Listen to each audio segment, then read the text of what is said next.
the day I received my PN stamp. 40 people applauded in a conference room with gray carpet and fluorescent lighting, and the 2 chairs I'd reserved in the 4th row were empty. I had sent the date 3 weeks in advance. I had called twice to confirm. I had pressed my blazer the night before, and driven to the Apiga district office alone, because I told myself they'd find parking and come in through the side entrance. Because they were probably running late.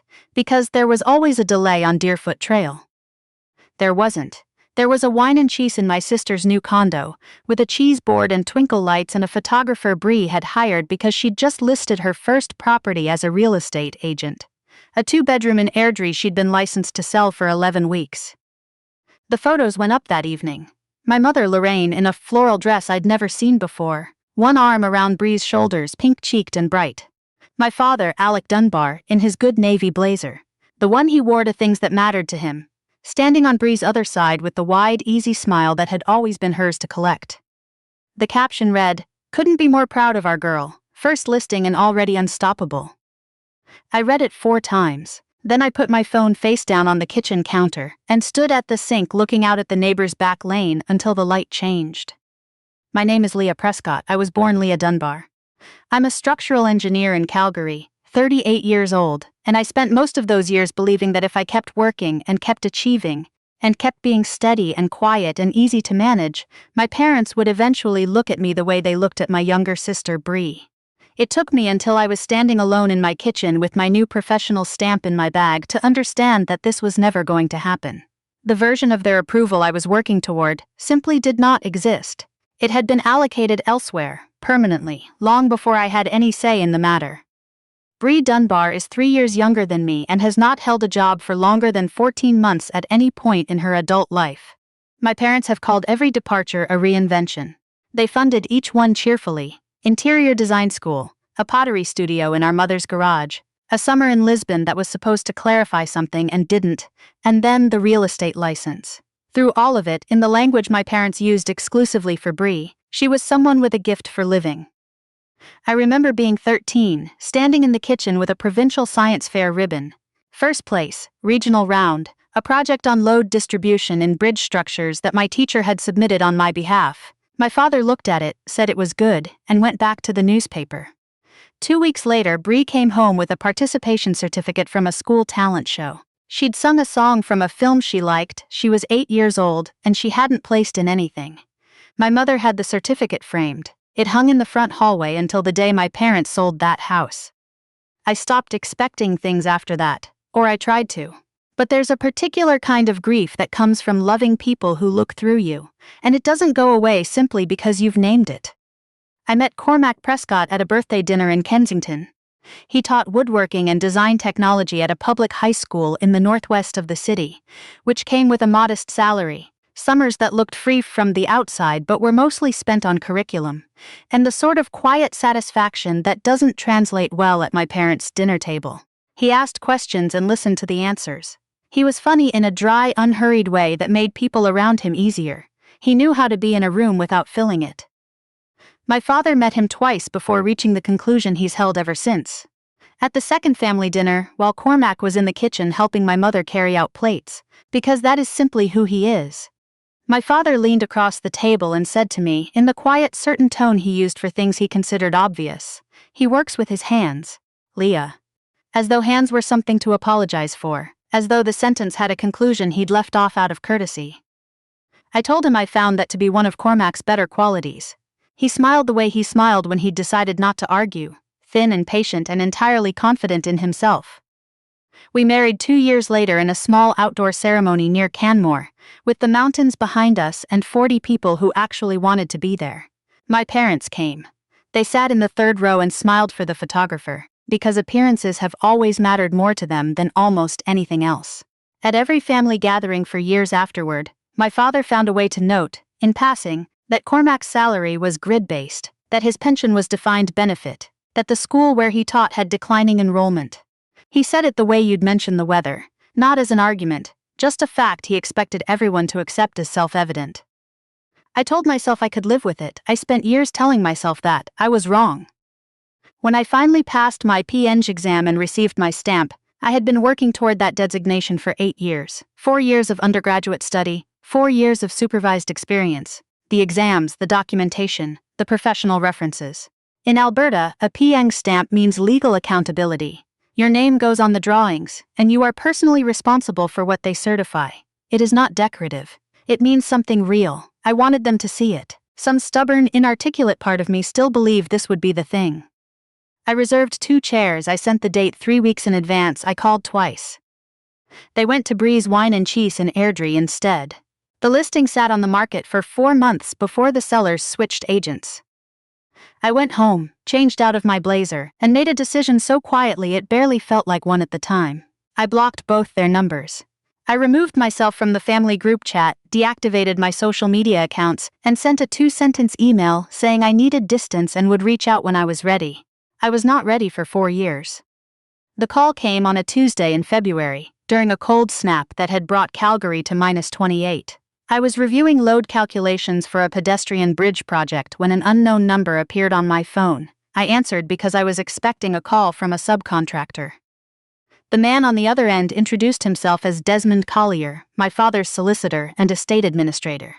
He said it with the careful neutrality of someone who understood exactly what kind of call this was. "Your father is hoping you'll agree to sign some documents," he said, "related to your grandfather's estate. It's a time-sensitive matter." I told Desmond Collier that my father had lost the right to make requests of me 4 years ago. He was quiet for a moment before asking, carefully, whether I'd be willing to hear the details in person before deciding. Something in the way he framed it, not as a favor to my father, but as information I might want to have, made me say yes before I'd finished thinking it through.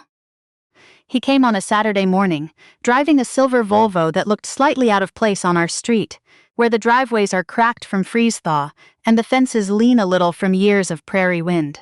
Cormac was in the garage finishing a commission, a dining table for a family in Parkdale, when Desmond pulled up.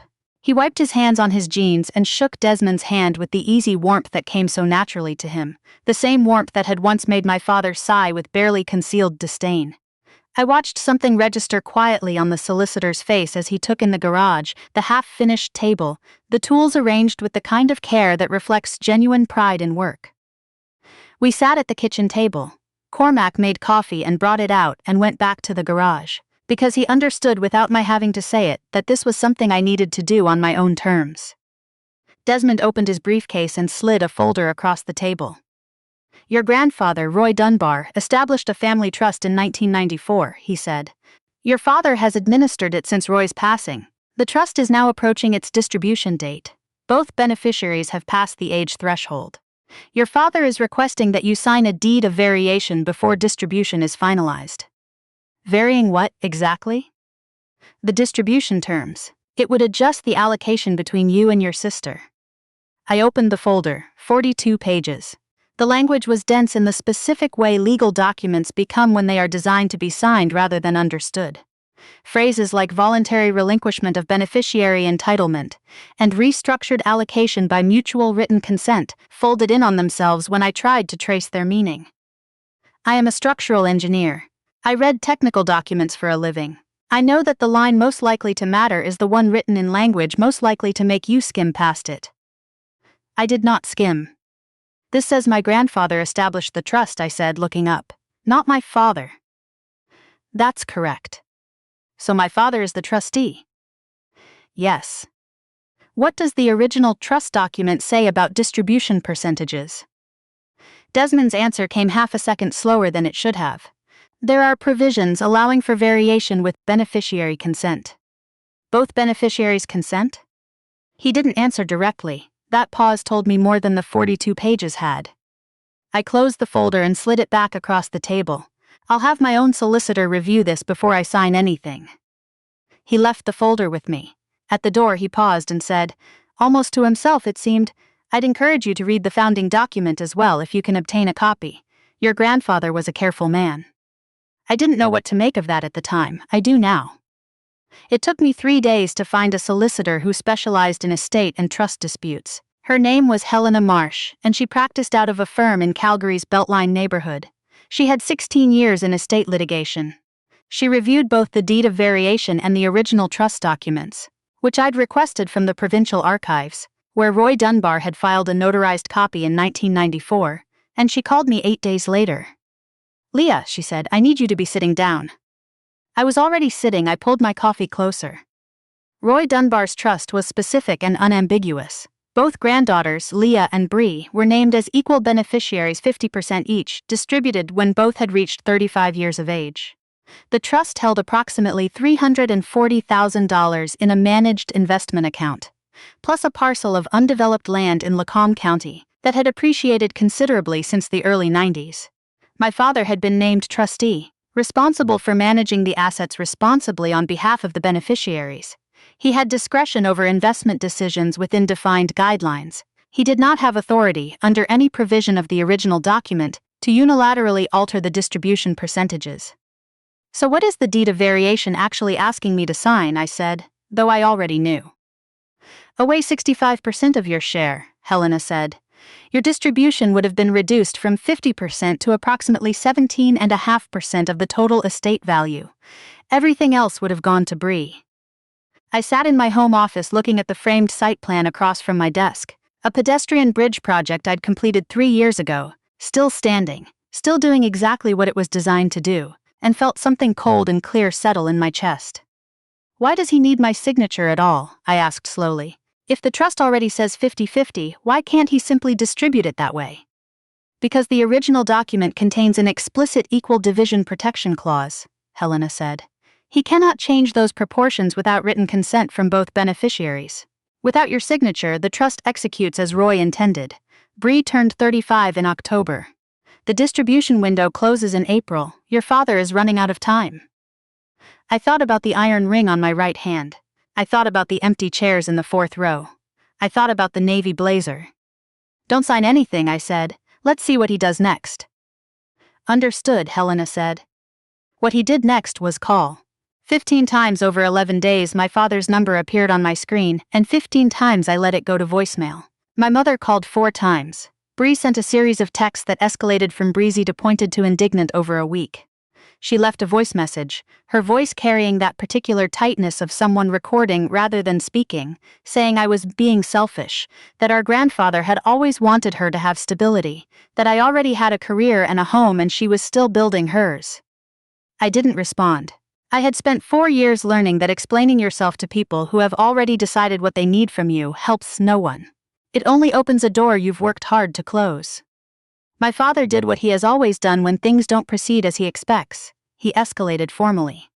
Desmond contacted Helena to arrange a meeting, and my father requested it be held in the private dining room of the club he'd belonged to in the Britannia neighborhood for 20 years.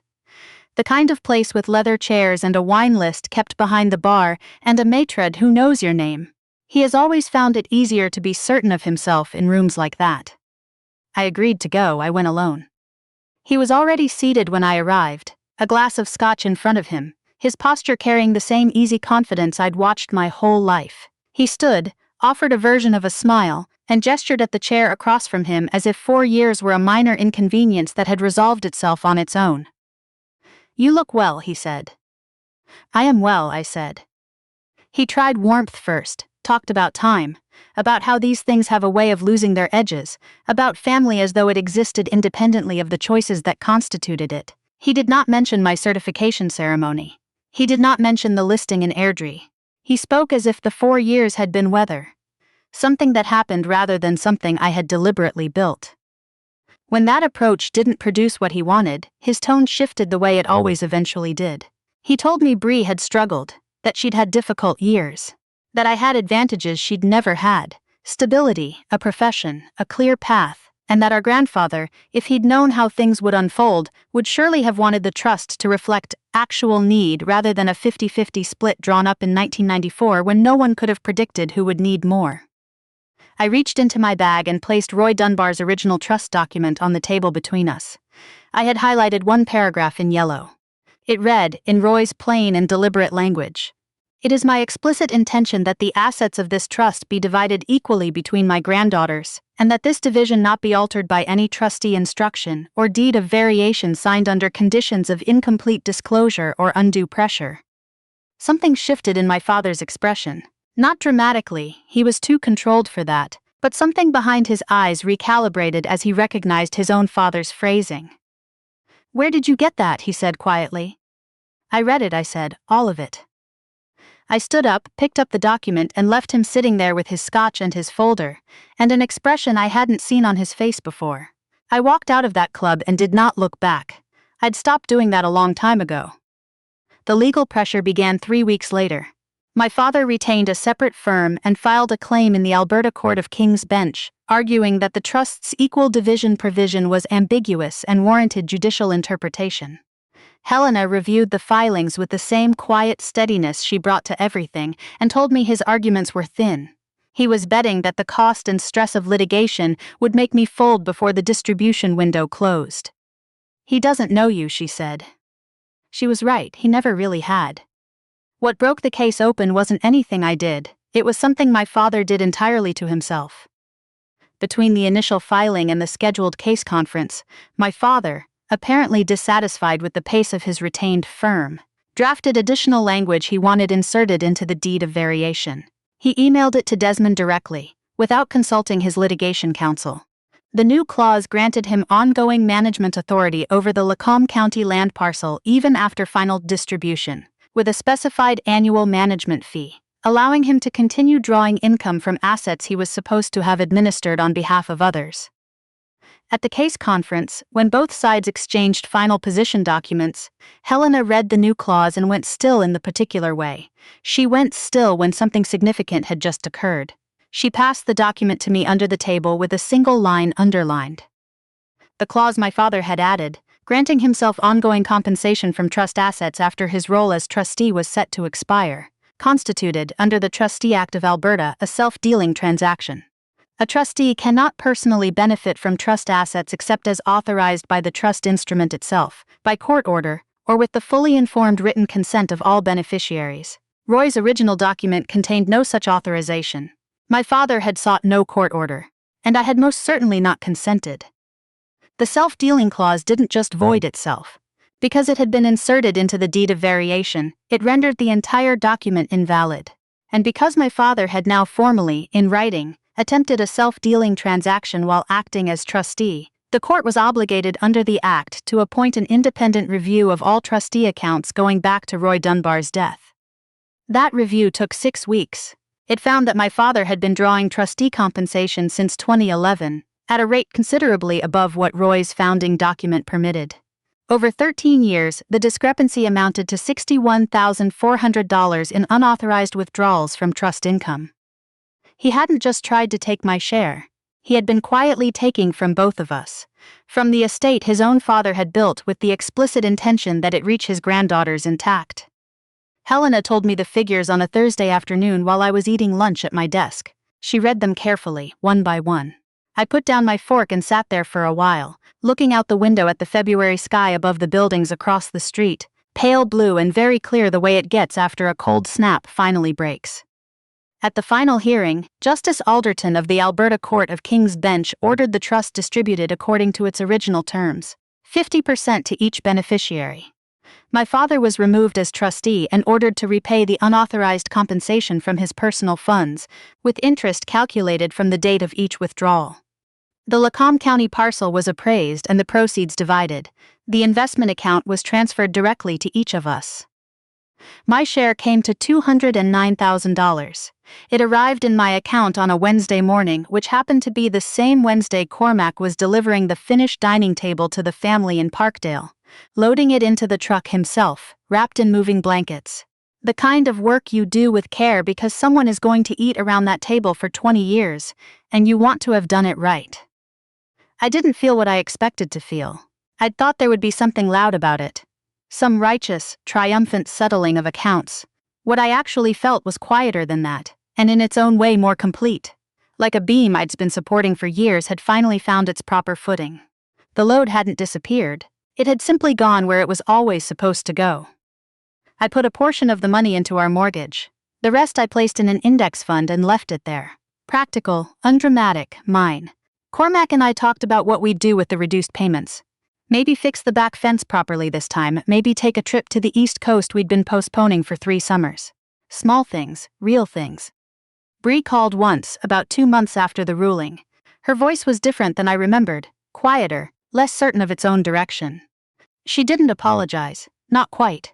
But she said something about realizing she'd been handed so many things for so long that she'd never learned how to want something and work toward it, and that she wasn't sure what to do with that now that she finally had to figure it out. I listened. I didn't offer forgiveness I didn't have yet. But I didn't end the call either. Some doors don't need to be slammed.